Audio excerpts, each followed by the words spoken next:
थानेदार जी, उस बुढ़ी पे ना कोई बड़ा सा केस डालना। बड़ी मकार बुढ़ी है, जल्दी बाहर नहीं निकलनी चाहिए। कौन सा केस डालोगे जी आप उस पे? देखिए, ये मैं आपको कैसे बता सकता हूँ, इसका फैसला तो अदालत करेगी ना। और चार्जशीट में क्या लिखना है ये तो हमने सोचा भी नहीं अभी तक। नहीं, पर तो आप भी तो अंदर करोगे ना उसको। बात की बात क्या है, जब पे बात करेंगे। चाचू, चाचू, पूरी दादी, दादी, अब ठीक हो ना? तू यहाँ क्यों आई है? तेरा होने वाला पति कहाँ है? भाई इस पौड़े से ना सिर्फ वही मुझे बचा सकता है। दादी, उनका नंबर अनरीचेबल जा रहा है। चाचू कब से ट्राई कर रहे हैं, लेकिन आप चिंता ना करो। कोई वकील है जिनसे चाचू ने बात की, वो आपको छुड़ा लेंगे। लेकिन दादी, आप यहाँ आए कैसे? मतलब उस औरत के गहने आपके पास? वो ये ना सब उस जनानी की वजह से हुआ है। अरे जानबूझ के फंसाया उसने मुझे। अरे जहाँ मैं गई थी ना तनु के माँ बाप के साथ गहने लेने, उसी दुकान में होगी। जानबूझ के अपना बक्सा मेरे थैले में डाल दिया होगा। तुझे याद है उस सब्जी मंडी में जो हंगामा किया था? वो जब सकेत जी को भी पहली बार मिली थी यहीं इसी थाने में, उन्होंने मुझे तो यहाँ से आजाद करवा लिया था, पर ये अटकी रह गई थी यहीं पे। बस उसी बात का बदला ले रही है। पर मैंने भी ना इसे छड़ना नहीं है। बहुत पछताएगी ये। लेने के देने ही नहीं पड़े ना इसे तो मेरा नाम बदल देना तू। दादी, आप कहो तो मैं जाकर बात करूं? मैं कहूंगी कि केस वापस ले ले अपना। पागल हो ये तू? खबरदार ऐसा कुछ भी किया तो जो बुरा होना था वो तो हो चुका। अरे इसने बेइज्जत कराना था मेरे को, कर दिया। तो मैं इसे सबक सिखाऊंगी। जिंदगी भर माथा ना पीटती रह गई ना कि पंगा लिया तो किससे लिया? सावित्री देओल से है? देख रहा कैसा मजा चखाऊंगी मैं इसको। अब क्या गड़बड़ है माँ? मैं थोड़ी कुछ किया है, वो बुढ़ी थी ना, सब उसी का किया कराया है। पता है, चिद्दी चोर तो पहले ही सी, वो चोरी पे उतर आई है। उन्होंने मुझे वो झुमके दिलाए थे ना, वो दुकान से चुरा लिए उसने। हाय रब्बा, मैंने तो टेंशन में सारी रात नींद नहीं आई। मेरे बेटे ने पहली बार अपनी पहली कमाई से मुझे कुछ गिफ्ट दिया, और बेईमानी तो उसने पहले भी की थी, पर इस बार तो मैं बख्शना नहीं है। कौन सी औरत है माँ? चल मैं तुझे दिखाती हूँ। तो दे फोन दे जरा। तू सकेत जी को दोबारा फोन करके देख। जी। बैठे ना इंस्पेक्टर ने फोन कोई है।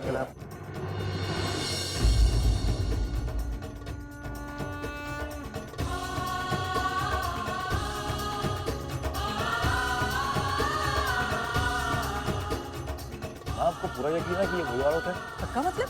अरे किसी ने विक्की के पैसे हड़पे थे, किसी के चक्कर में मुझे इस थाने में आना पड़ा, किसी ने मेरे झुमके चुराए हैं।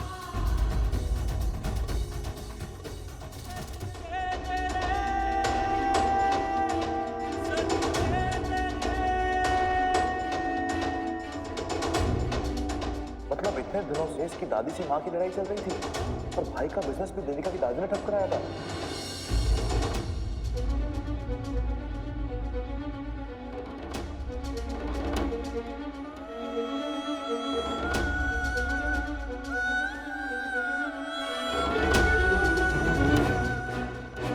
हे अम्बे माँ, इसका मतलब रवि इस औरत का बेटा है जिसने मेरी दादी को झूठे केस में फंसाया।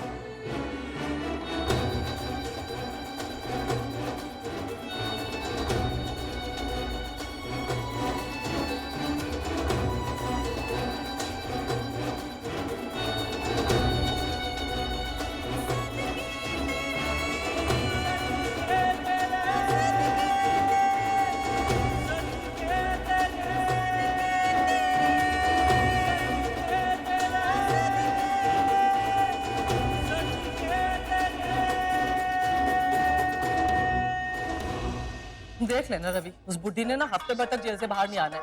फिर हो सकती है बेल शेल उसकी। तो किसी अच्छे से वकील से बात करना, बोल इतना तगड़ा इल्जाम लगाए कि अगला पिछला हमारा सब वसूल हो जाए। आप चिंता मत करो ना, चोरी के इल्जाम में पकड़ेगी माँ, सजा तो मिलकर रहेगी उसको। पुलिस वाले छोड़ेंगे ना उसको जल्दी। लेकिन माँ मेरी समझ में एक बात ये नहीं है कि आपको कैसे मालूम कि चोरी इन्होंने की है, जबकि वहाँ पे और भी बहुत सारे लोग थे।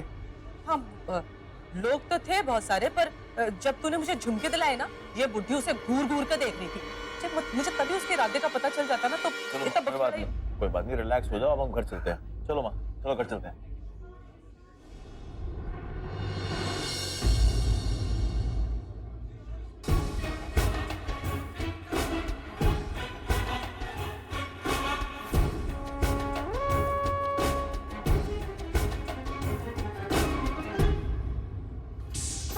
दीपिका, तुम ठीक हो ना? हाँ। सकेत जी, बड़ी देर लगा दी। मैं तो कब से आपकी वेट कर रही थी। माता जी क्या बताऊं, पहले तूफान, उसके बाद रास्ते में चट्टाने गिरी, उसे हटाया तो एक छोटी सी गली में फंस गया। बड़ी मुश्किल से यहाँ आया हूँ माता जी, लेकिन माता जी फिक्र मत कीजिए, मैं आ गया हूँ। आप मुझे ये बताइए कि आप यहाँ कैसे, क्या हो गया? मैं अपनी राम कहानी क्या सुनाऊं जी। तो कभी जिंदगी में नहीं सोचा था कि इस उम्र में आके ऐसी जिल्लत झेलनी पड़ेगी। खुद ही सारे मेहमानों के सामने इतने सालों की बनी बनाई इज्जत पे पानी फेर दिया। आप देखो मुझे गौर से और बताओ, और मैं आपको चोर लगती हूँ? मैं कभी चोरी कर सकती हूँ? आप फिक्र मत कीजिए माता जी, मैं हूं ना, सब ठीक कर दूंगा, सब संभाल लूंगा मैं। बस कुछ ही देर की बात है, उसके बाद आपको मैं खुद घर पहुंचाऊं। आप फिक्र मत करो, मैं अभी बात करके आता हूं। बड़ी मेहरबानी पुत्र। सत श्री अकाल जी। क्यों थानेदार, मेरा नाम लेने के बाद इन्हें यहाँ क्यों बिठा के रखे? जाने के लिए दी? माफ करना जी एमएलए साहब, दरअसल मैं आप ही का इंतजार कर रहा था। वो क्या है ना कि जो लोग आपको जानते तक नहीं, फिर भी आपके नाम का फायदा। अभी जान गया ना मुझे, जान गया ना, चल छोड़े ना। सर जी एक छोटी सी प्रॉब्लम है जी। क्या प्रॉब्लम? कोई बड़ी परेशानी नहीं है जी, बस जज साहब को फोन करना पड़ेगा।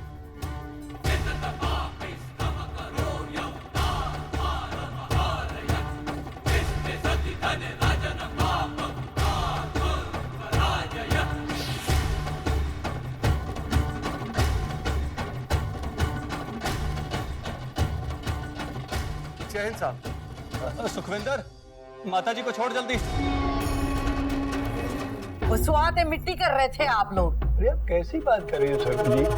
शकर पूरी कोशिश कर रहा था। बता शकर, बता अपनी माँ को। और जिस धीमी गति से इसकी कोशिशें चल रही थी ना, वो मुझे तो सुबह ही हो जानी थी थाने से निकलने में। और वो तो भला हो इनका, है असली हीरो तो ये है। वो इनकी बात में वजन नहीं है, बल्कि इशारे ही काफी है। वो 2 मिनट में काम हो जाते हैं। माता जी इतनी तारीफ ना करो मेरी। अगर वाकई में इतना ताकतवर होता तो आपको पुलिस स्टेशन में कदम नहीं रखने देता मैं। लेकिन माता जी उस औरत का नाम तो बता दीजिए आप, बस एक बार आप नाम बता दो उसका। नहीं पुत्र जी, आपको परेशान होने की जरूरत नहीं है। वो मेरा शिकार है, अब उस पर निशाना तो मैंने लगाना है। बस जी मुझे तो इस बात का दुख है कि आपका रोका नहीं हो पाया। नहीं जी नहीं, मैं समझ सकता हूँ, प्रॉब्लम थी। तो ठीक है जी, मेरे तो दिल पे बोझ बन गया ना। मैंने भी कल ही पंडित जी के पास जाना है और बढ़िया सा मुहूर्त निकलवा के ना आपकी शादी करवा देनी है देविका से। ये रोका, सगाई, शादी सब एक साथ फटाफट इकट्ठी हो जानी है।